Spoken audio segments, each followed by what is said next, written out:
Hi and happy Monday, everybody. Here's what's coming up tonight on News Center Now. The flu epidemic is hitting the most vulnerable among us. Well, I think it's so concerning for anybody who's working with the elderly. Nursing homes are taking extra precautions to contain the deadly virus because they know how quickly it can spread. And I think there's a missing piece or two to every one of these unsolved cases. A News Center Now investigation found over the last decade, nearly half of all homicides in one main city go unsolved. what is keeping detectives from catching killers? And Team USA secures its first gold medals of 2018 in the slopestyle competition. We'll tell you all about this sport. This is News Center Now.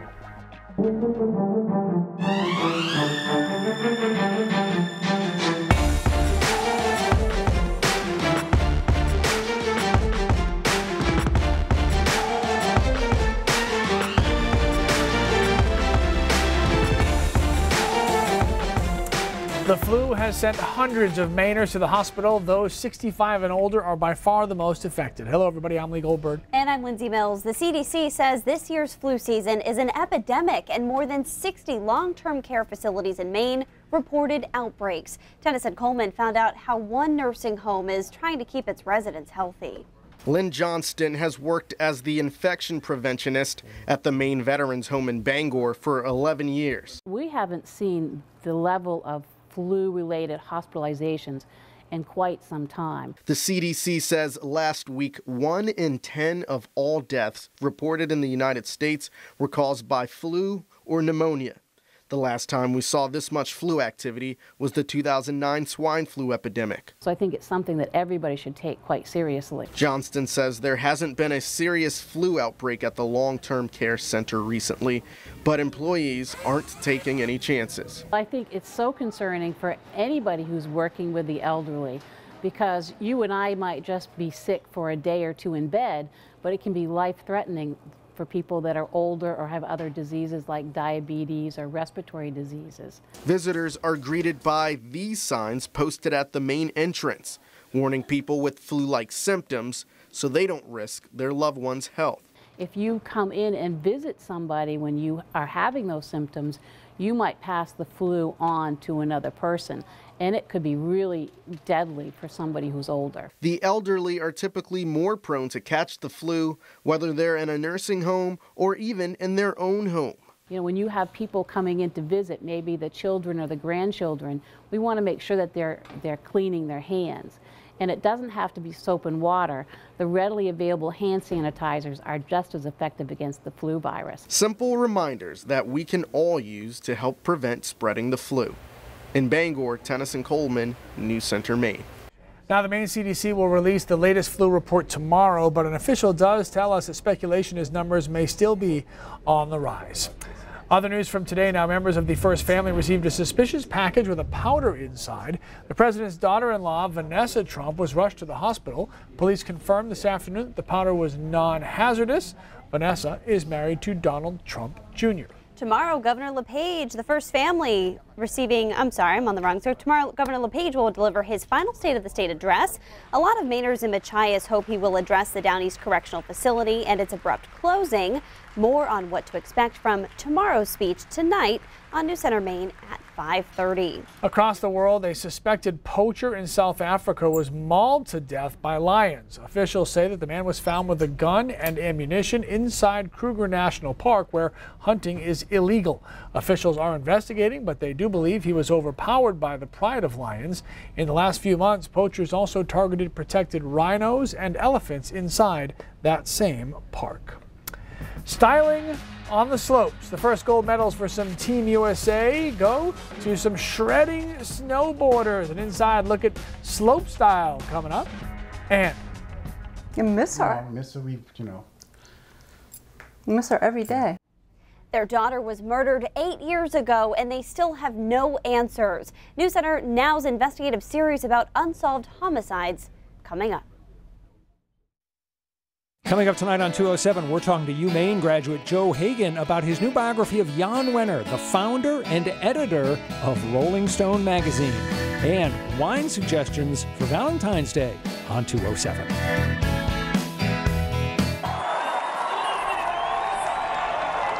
Slopestyle snowboarder Red Gerard won the first Olympic gold for Team USA this weekend, and two things about that win really captured the internet's attention. One, his family. Well, they were shotgunning beers at the bottom of the hill before Red took his gold medal run. And number two, he was born in the year 2000, making him just 17 years old.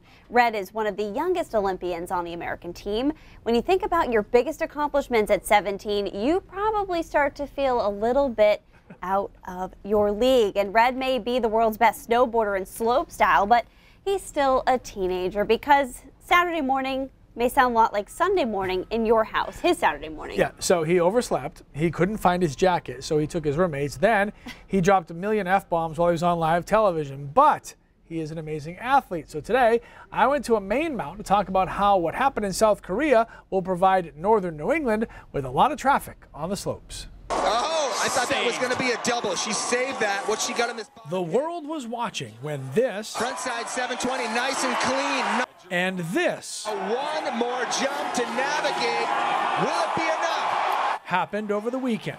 Because of that, ski areas in our state are preparing for this. We do know that when people are watching the Olympics and watching the slopestyle on TV, that they want to come out and they want to try these things that they've been watching the athletes do. So we do make sure that during the vacation weeks and our peak periods that our terrain parks are going to be in tip-top shape for the skiers and riders. Absolutely. Slopestyle can be done on either skis or snowboards and combines the danger of rails with the thrill of jumps. Every 4 years, when the Winter Olympics roll around, kids flock to the mountains more than usual to give it a go. It's really fun to see that and see young kids come here to Shawnee Peak and use the parks, and you just look at the smile on their faces, and it's a great feeling. Since everyone has to start somewhere, you never know where the next Jamie Anderson or Red Gerard will come from.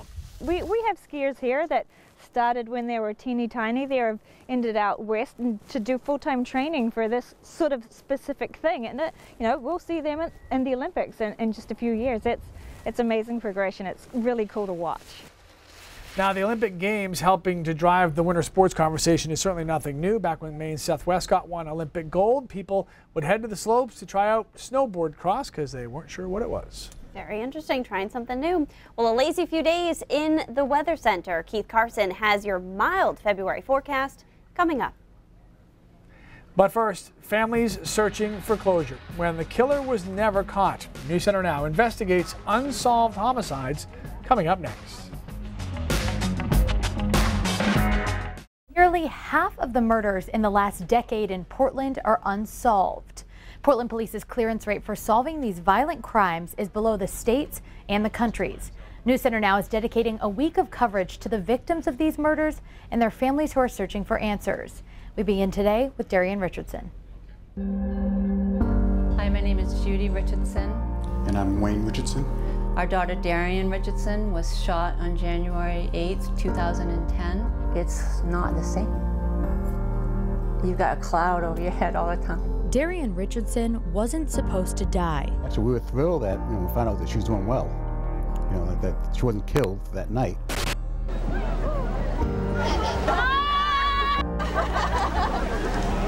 The bubbly 25-year-old was an athlete, loved her family, and was known for her infectious smile. She was climbing the ladder at work and had moved into an apartment on Ratcliffe Street with roommates. She was asleep with her boyfriend in that apartment when a gunman broke in and changed the direction of her promising future. You can't believe it. I'm like, what? So, I couldn't really register what they were saying. So, I hung up.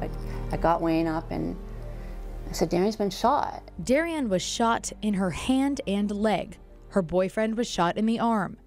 Even with a bullet left lodged in her leg, within a month, she was walking again. While she healed physically, new details emerged that shaped the story of that January night. Darian, high school graduate, football player. The boyfriend Darian had been dating for a few months knew more than he was telling police. People we knew that knew him said he is a good kid. Corey Gerard was dealing oxycodone. Detectives knew early on his illegal business played a major role in the shooting. Whoever did this was looking for him. On February 28th, that home invasion and shooting became murder. Judy and Wayne had sent Darian to Miami to visit a friend. We all thought it would be a good idea for her to go down and get some sunshine and warmth. It was the last time they would see her. The bullet left in her leg caused a lethal blood clot. Her parents knew when a detective showed up on their doorstep. And when he came in, we saw the look on his face.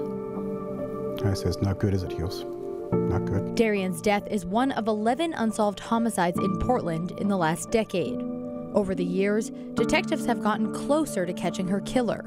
Early on, they found the murder weapon. I was really hopeful when they called us in and we had this big meeting that, you know, they found the gun. Detectives say the man who owns the gun now isn't the shooter, and he won't tell investigators where he bought it. After that, it was nothing. Then, in 2015, Corey Gerard was charged with possession of a firearm while using illegal drugs. Portland police hoped jail time would bring them the answers they needed. He offered some cooperation following that, and we followed up on those leads. That would be the last significant development in that case. Judy and Wayne Richardson have become advocates, passionately speaking out against gun violence and advocating for crime victims and their families, hoping to one day have an answer. The puzzle's there. There's missing a few pieces of the puzzle. I think there's a missing piece or two to every one of these unsolved cases. 43% of Portland's cases from the last 10 years are unsolved. That's a higher percentage of unsolved murders than the state and country. Assistant Police Chief Vern Malik says it's up to witnesses to come forward with information. Details that the Richardsons have been waiting on for 8 years. You miss her. No, miss her, you miss her every day. So all week we'll be hearing from victims' families and getting answers from police. Each of these cases is unique. So unlike Darian's case, very little progress has been made in the 6 years since Matt Blanchard was killed. Tomorrow we're going to hear his story. And also, if anybody wants to learn anything more about Darian's situation, that can be found on our website and mobile apps. A lot more at our website too as well. Yes, absolutely. More pictures, more video, everything. All right, Christina, thank you. Thanks. All right, guys, we had kind of 3 different days today, right? We started with a little bit of black ice out there. Temperatures were cold, then we warmed back up, and now temperatures crashing again into the teens in the mountains. 34 in Wiscasset, 36 in Portland, but we're going to drop into the single digits in a lot of spots by later on tonight. So it's going to be cold, and that's coming in on a northwest wind. Almost every time behind a cold front you get this northwest flow, and that drags down that colder air. It's just a degree, an order of magnitude situation. How cold is that air? In this case, it's not Arctic, but it's certainly a lot chillier than we have right now. So forecast lows, again, easily in the single digits, maybe a little below 0 in some of the mountains here, and then 9 in Wiscasset, 13 in Portland. So that will be a quick drop from the mid and upper 30s that we have out there right now, and west winds will continue. Fast moving flow, we could see it on satellite earlier today. The last of our cold front has moved away, and we're in good shape tomorrow. Nice bright day tomorrow, but temperatures will be cool, only in the 20s despite all that sunshine. We're still not at the time of the year where the sun really impacts our temperatures or drives them up. And you'll see that tomorrow when we start in the single digits and teens. And then even with all the sun, we're in the mid-20s at best through the middle of the afternoon. It is a good looking day, but again, it's not a very pleasant day temperature-wise. And then we start to warm up on Wednesday. We get into a southwest flow. Now temperatures are moving to the upper 30s and low 40s under partly cloudy skies. I like Wednesday, and then some rain arrives on Thursday. And it won't even really be much of a mix even in the mountains, because temperatures will be so warm at the onset in the upper 30s, ending up in the mid and upper 40s by Thursday afternoon. So that's the kind of pattern we're in. It's mild. We're in between rain bouts, but there's nothing significant as far as snow goes going forward. And take a look at where this cold air stays over the next few days. All right, it's up into Canada. It cools down for Saturday, but bounces right back. And look at this ridge on Tuesday, Wednesday, and Thursday of next week. If this ridge holds in place, we may be talking about more than 50s over southern Maine. So it's going to be a pretty interesting pattern. And the next 7 days of snow, pretty much nothing. So there are no in-betweens on this pattern, guys, as far as whether or not you like it. Because I posted on my Facebook page yesterday, only 2 camps. Yay, and I hate it. I wanted to snowmobile, I wanted to do whatever. And that's kind of the next 10 days, the yays are going to win. I mean, it's a mild pattern.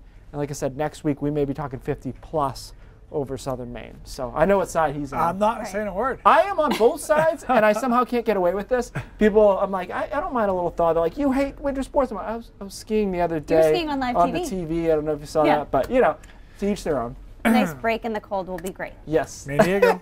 San Diego, it's coming back. All right, other news now. Former President Obama and First Lady Michelle unveiled their official portraits today. They both chose calm expressions, no smiles for Barack or Michelle. The painting will hang in the National Portrait Gallery in Washington, D.C. The painters are both famous artists in their own rights and will be the first African-American artists to paint official presidential portraits for the National Gallery. All right, and now it's time for Raindrops. Pretty simple one today. We discussed this last week. I just didn't get a chance to get it in. So we went to this birthing class, 7 hours. Those who aren't aware, we're expecting our first child in March. They talked about talking to the baby, singing to the baby. And I said, I don't really want to do that. And so the question is, am I already a bad father before the baby is born? So I did a little research on it and whether or not there's any positive to it. The short answer is not for the baby. So the baby is hearing you, and they're hearing their mother's voice, obviously predominantly, but the father's voice or whoever's around, and that does help them. But they don't know who you're talking to. So just being around conversation is good. Same thing with music. You don't have to play music for the baby. The biggest impact they found of the talking to the baby was stress levels for the mom. So it didn't necessarily help the baby, but maybe it helped mom. So I'm not a bad dad yet, but there's still plenty of time for that to happen. Rest of your life, my friend. Rest of your life. 18 plus years for that to go down. You are my ghost of Christmas past. Yeah. I am your ghost of Christmas future. So there you go. That's a scary And then thought. I'm somewhere in the middle, physically and literally. All right, guys, thanks so much. Here's a look at what's coming up at 5:30 on News Center Maine. He was a top official in the LePage administration and then moved on to a position at the White House, but resigned after accusations of domestic violence. David Sorensen tells News Center Maine he is the victim in the abusive relationship. His story just ahead. And Governor LePage went to Washington for the unveiling of President Trump's infrastructure plan. How the president plans to rebuild our roads and bridges. That's coming up in the next half hour. One of the most anticipated events of the Winter Games, the snowboarding halfpipe, and one athlete is fighting for redemption. We are live in South Korea coming up after the break. Take a quick look at the medal count early on here. Team USA is in 5th place in the rankings. Norway, always impressive at the Winter Games, so first place for them. Not really surprising, but it is still very early on. All right, our 2 gold medals so far, ours, America's, are in slope style, but tonight's snowboarding events are all about the halfpipe. In South Korea tonight, the most dominant snowboarder in the history of the sport returns to the Olympic competition with one goal on his mind, getting back to the top of that podium. All right, Paul Gerke is in South Korea, where he has been for us ever since the Olympics have started. All right, can the Flying Tomato do it? Oh, I sure hope so, Lee and Lindsay. You're talking to a guy who has literally won one sports bet in his entire life. So maybe I'm not an expert on this subject, but I think it's a bad idea to bet against the Flying Tomato. Tonight, Shaun White, who won back-to-back gold medals in the last 2 Winter Games, except for Sochi, which we'll talk about in a second, returns to the event that made him famous, the halfpipe. Now, White has dealt with more than his fair share of adversity since winning gold in Vancouver. He fell twice in Sochi, in which he finished 4th, a relative walk in the park compared to his wipeout in New Zealand that cost him 62 stitches in his face. And now White is back, making his first qualifying run tonight. Meanwhile, 4 American women are going for gold in the women's halfpipe event live in primetime. Maddie Mastro, Ariel Gold, 17-year-old sensation Chloe Kim, who posted a ridiculous qualifying score yesterday, and 3-time medalist Kelly Clark, hoping to win her second gold 16 years after she won her first. But to do that, she knows she has to be better than she was yesterday. You know, I think at the Olympics, you want to be proud of your performance, and I know I have a lot more to give, so I know exactly what to do. I didn't do it today, but it'll be no problem tomorrow given the opportunity. She's a woman of few words, and hopefully she gets to compete at all, because we're expecting more issues with the weather up in the mountains. Wind gusts of 20 to 30 miles an hour. The wind has been postponing and delaying events here. Hopefully it calms down around midweek, guys. Yeah, Paul, now you just mentioned the wind, but I mean, we've seen, not just the postponements, but we've seen, people obviously super huddled up and bundled up. How are the athletes reacting to this bitter, bitter cold? It is the Winter Games, but it seems pretty cold out there. Well, honestly, Lee and Lindsay, it depends on the sport. I think those that are airborne are a little more concerned for their safety, except for Jamie Anderson, the USA snowboarder that won gold yesterday. She said she was too nervous. She didn't want to wait. She didn't want the event to be delayed. But I think the guys like the bobsledders and the skeleton athletes kind of appreciate this weather because it keeps the ice firm for them. They have more speed going through their turns, more speed going down the track. They have a better feel for it. But the wind gusts are definitely a problem for anyone that goes airborne, including the snowboarders tonight. All right, Paul Gerke out in South Korea. Bundle up. Thank you very much. And primetime coverage of snowboarding starts at 8 on NBC. We will keep you updated on air and online throughout the rest of the night. News Center at 5:30 begins right now.